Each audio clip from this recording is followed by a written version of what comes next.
us to find a diplomatic resolution.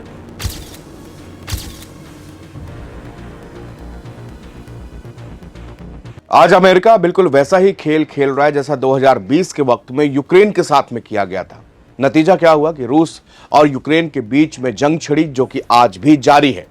लाखों लोग मारे जा चुके हैं। यूक्रेन के कई हिस्सों पर रूस का कब्जा हो गया है।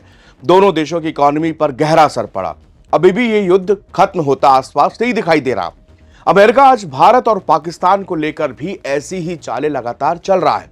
उदाहरण के लिए देखिए आप, अमेरिका की उपराष्ट्रपति जेडी वेंस ने पाकिस्तान के आर्मी चीफ असीम मुनीर को अपनी जिंदगी का एक अहम शख्स बताया है। वेंस ने ईरान अमेरिका वार्ता में मध्यस्थता के लिए पाकिस्तानी नेतृत्व की तारीफ करते हुए कहा कि उनकी जिंदगी में दो सबसे अहम लोगों में एक भारतीय और एक पाकिस्तानी है। भारत में उनकी पत्नी आती हैं और पाकिस्तान से फील्ड मार्शल असीम मुनीर हैं। यानी कि एक झटके में वेंस ने भारत और पाकिस्तान को एक तराजू में रख दिया। वेंस के इस बयान का अगर आप सही मतलब निकालेंगे तो यही है कि अमेरिका पाकिस्तान और भारत के साथ में संतुलन बनाकर रखना चाहता है, मगर यह धोखा है। हाल के महीनों में अमेरिका लगातार पाकिस्तान को अपना करीबी दिखा रहा है। ईरान के साथ में पीस डील के लिए अमेरिका ने ही पाकिस्तान का चयन किया। ट्रंप कई बार मुनीर की तारीफ कर चुके हैं। वहीं मुनीर अपने देश के नागरिकों का कत्ल करते हैं, मासूम बच्चों को मार रहे हैं, पीओके लाशों से पटा पड़ा है। जो भी आवाज सरकार और सेना के खिलाफ पीओके में उठ रही है, मुनीर उसको मौत के घाट उतार रहे हैं। लेकिन अमेरिका खामोश है, ह्यूमन राइट्स कमीशन खामोश है और विश्व की अदालत भी, वो भी खामोश है। अफगानिस्तान में मासूमों के ऊपर बम्बार्डिंग हो रही है। भारत पर आतंकवाद फैलाते हैं ये असीम मुनीर, मगर फिर भी अमेरिका के फेवरेट पर्सन है। अब आप अंदाजा लगा सकते हैं कि अमेरिका चाहता क्या है। दरअसल अमेरिका क्यों बार बार भारत और पाकिस्तान की बात लगातार कर रहा है? एक्सपर्ट्स इनकी नीयत में खोट देख रहे हैं। ईरान के साथ में जंग शांत होने के बाद पश्चिमी ताकतों का मिशन अब यह है कि यह वार अब किसी भी तरह एशिया शिफ्ट हो जाए। अब सवाल यह है कि इससे अमेरिका और नाटो देशों को क्या फायदा होगा? इनको सबसे बड़ा फायदा होगा कि इनके हथियार बिकेंगे। एशिया में अपना आधिपत्य जमाने का मौका मिलेगा। एशिया की उभरती महाशक्तियां जब युद्ध में पूरी तरह से इन्वॉल्व हो जाएंगी तो फिर उनकी अर्थव्यवस्था चौपट हो जाएगी।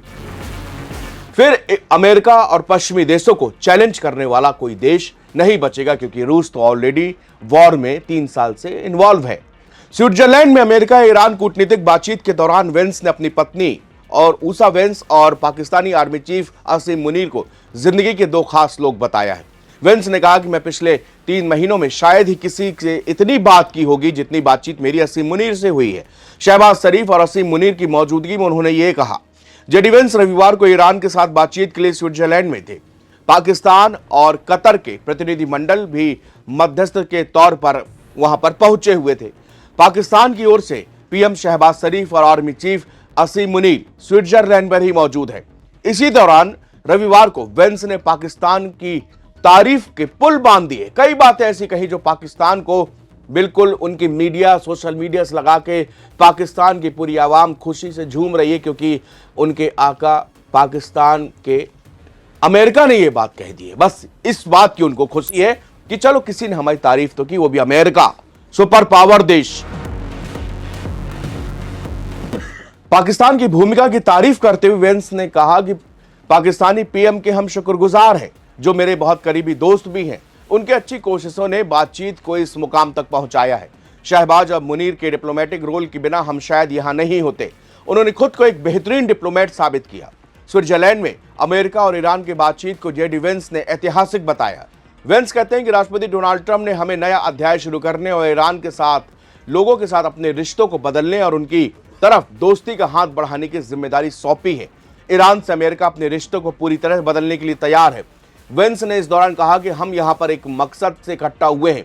यह मकसद डिप्लोमेसी और कोऑपरेशन के जरिए मिडिल ईस्ट को बदलना है।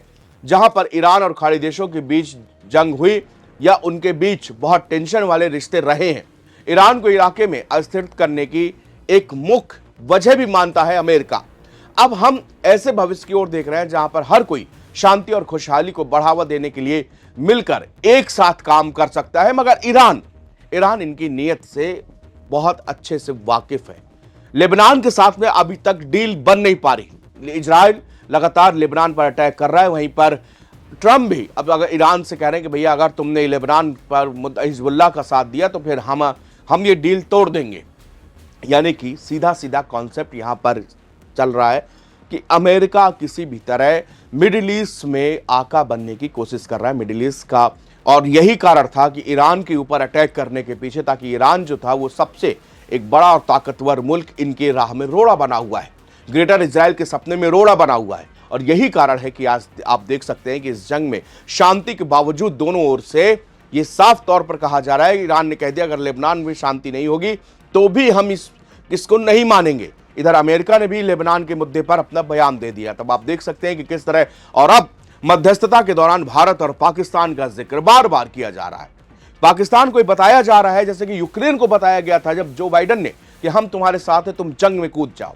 और इसके बाद पश्चिमी देशों ने मदद तो करी, लेकिन आज यूक्रेन की हालत क्या हो गई ये किसी से छिपी नहीं है। रूस को उसकी अर्थव्यवस्था पर, इकोनॉमी पर चोट पड़ा है, लेकिन जितना ज्यादा नुकसान यूक्रेन का हुआ है शायद उतना रूस का नुकसान नहीं हुआ है। ऐसा तमाम एनालिसिस रिपोर्ट और जो एक्सपर्ट्स हैं वो ये बात को दावे के साथ कह रहे हैं कि अभी भी रूस की इकोनॉमी बढ़ रही है लगातार, लेकिन जिस हिसाब से तेजी से बढ़नी चाहिए उस हिसाब से नहीं हो रही।